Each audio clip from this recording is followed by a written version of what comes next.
Welcome back. You're with the best edition of the Property Show, the space which is just meant to recommend and suggest some of your top property buys anywhere in Western India. The last time Mumbai Development Plan 2034 came around, that was in February 2015. It met with a storm of criticism, forcing the Chief Minister to scrap the plan and order a revision. The revised development plan was released for public discussion 2 months ago, and the deadline for suggestions and objections ended on 29th of July, which is just last week, Friday. The BMC says that they have received a total of 12,916 suggestions or you can call them objections for the revised development plan, which is a big drop from the 65,000 received last year. Now we've got Mayur Shah, Managing Director, Marathon Group and President-elect MCHI Credai, and also with us Purva Devulkar, Architect and Urban Designer, Tata Institute of Social Sciences. Purva and Mayur, thank you very much for joining in. How do we read it, Purva? I mean, there are noises which are saying that BMC this time has actually clubbed or similar kinds of suggestions together, and that's why the number looks to be just around 13,000, down from 65,000. Do we take it as okay because it's a revision of a plan, therefore the suggestions have come down? Is it a positive or is it not that positive? I would like to say that do we then, there are BMC elections next year, right? So do we then take each councillor ward and the voters which vote for the same councillor collate them and then say it as one? It's the same way. So if we are collating all the suggestion objections and saying it as if from the same area they are going to come and become, if they are objection and suggestion and objection from the same area, and then saying that there is one and they would just get one hearing, that's totally not acceptable, because the MRTP Act itself says that everyone should get hearing. All suggestion objection should get a hearing. Okay. So, Purva, my question is, I get your point, but how do you really then get a plan going? We keep having these discussions whenever there's rain, there's an infrastructure collapse, city is going to logjam, then we say, we don't have a master development plan in India. And then, you know, it's very hard to meet every stakeholder's requirements and needs. So how do you really strike a balance? So for example, activists are saying that the plan does not have enough green spaces. There's been inclusion of green zones in densely populated areas. There's lack of contour mapping to understand the risk of flooding.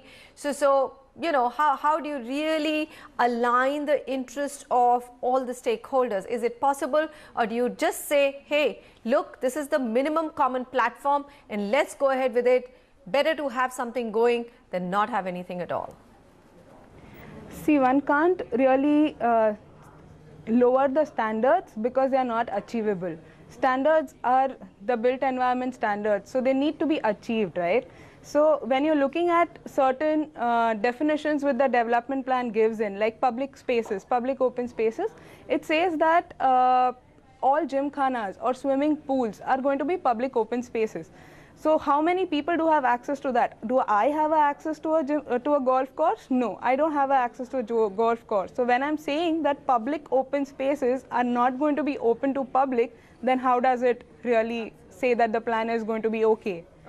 Okay, I get it. I mean, and we do need, in a country where such few have the wherewithal to actually access these upmarket so-called public spaces, they're really not public spaces. They're more exclusive than inclusive. Mayur, come in here. I mean, developers seem to be more or less happy with the plan. There's affordable housing. For the first time, DP has actually put specific provisions for affordable housing and highlighted NDZs.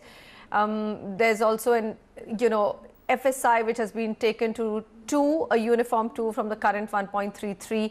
So overall, do you think that at least from a real estate perspective, the development plan has taken care of all your requirements? Yeah, Manisha, I think I will also answer that DP plan, which is fairly ironed out, because what happened is that so many errors which were there in the DP plan, there was a proper process of addressing it. The new the MCGM commissioner and the staff had a really transparent manner, heard so many people with whatever errors which were there in the previous DP plan were corrected. Now I come back to, that is the reason maybe you are seeing a lesser number of suggestion objections, because majorly the previous plan had a lot of errors. So that has been ironed out. Number two, yes, we welcome the changes like earmarking affordable housing. The NDZ actually where the land which were actually touching the DP boundary anyway.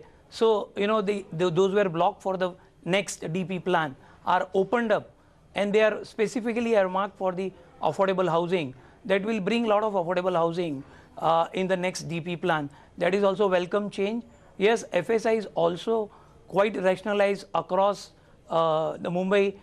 We thought maybe 2.5 would have been better, but I think even 2 is okay with certain additional FSIs as an incentive FSIs which are going to be coming in for 33, 7, 9, 10. Those are the redevelopment one. Okay. Because if you look at Mumbai's DP plan, it is more of an urban renewal rather than a DPSA, because almost 85-95% of the land are already developed. So we are really going into the redevelopment mode for next 20 years. Okay. Purva, I can understand that there are common interests between architects, urban planners and real estate, and some of them may not be common interests at all. There may not be commonalities when it comes to at least common spaces. Tell me, what is it? I mean, if you've gone through the plan, what are 3 or 4 biggest concerns that you have before the DP is passed, and should not be included or should be revised? So I will focus on 3 main issues. One, where the DP in its vision itself says that it has to be equitable. Then it says that it has to be environmentally sustainable.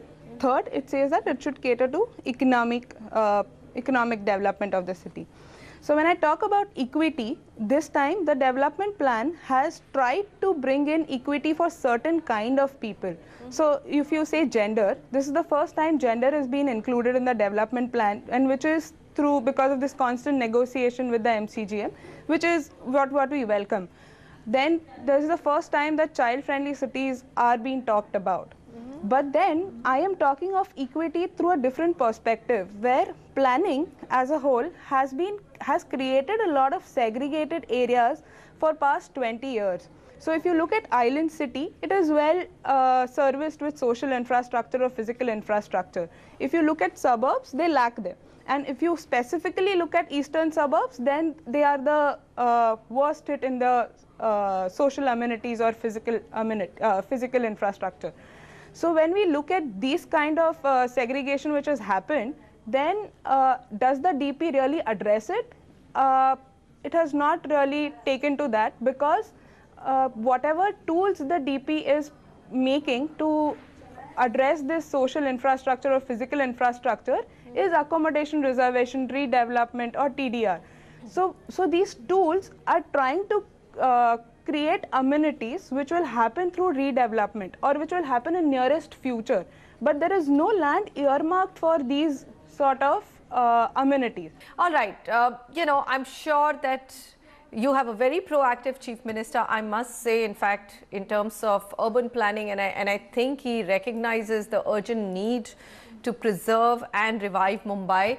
Mayur, what are the chances now, let's say, of this plan going through? Of course, there'll be counter voices and there'll be voices of sanity, and the better the plan, the better it is for Mumbai city. After all, based on this blueprint, there will be a revival of the city per se. So what are the chances that it's going to get passed with some changes? I think, as I told you, that the major problem of hue and cry were a lot of errors. I think that has been ironed out, and it's a huge area which is being mapped as a DP plan, and some people will always be unhappy because some lands will be acquired for some reservations, some land will be acquired for DP roads, and they may not be really, those people will be definitely not happy if that equivalent remunerations are not given. I think at this DP is trying to address that with revised land acquisition policy, the TDR to be given almost twice the land area. That is what also is trying to rationalize, where people have lost their land and for public purpose, they will get partly remunerated, with this policy. So, overall, I feel that 95% of the people are being satisfied with the revision which has been done. And we hope that at some point we really close this thing and move ahead with the DP plan. All right, we are keeping our fingers crossed as well that at least minimum requirements or demands of every group, whether it's environmentalists or green activists, or even those urban planners who are fighting for, and I can see Purva shaking her head and saying, no, it's not compromisable, it's not minimum requirements, it has to be all requirements which have to be met. Well, keep our fingers crossed. My thing is, hey, listen, let's have a plan, let's get going. And I think that if you can never make everybody happy, but yes, if you go with the right spirit, I'm sure you can revive that city. It really depends on who you make happy also, right? When my city's population is 42% is someone which I'm not catering to in the development plan, then that's a concern. That is a concern. So, and I'm sure that's also a large part of the vote bank. I'm sure, Purva, they will reconcile those differences. Mayur, Shah, Purva, thank you very much for joining me. Thanks a lot.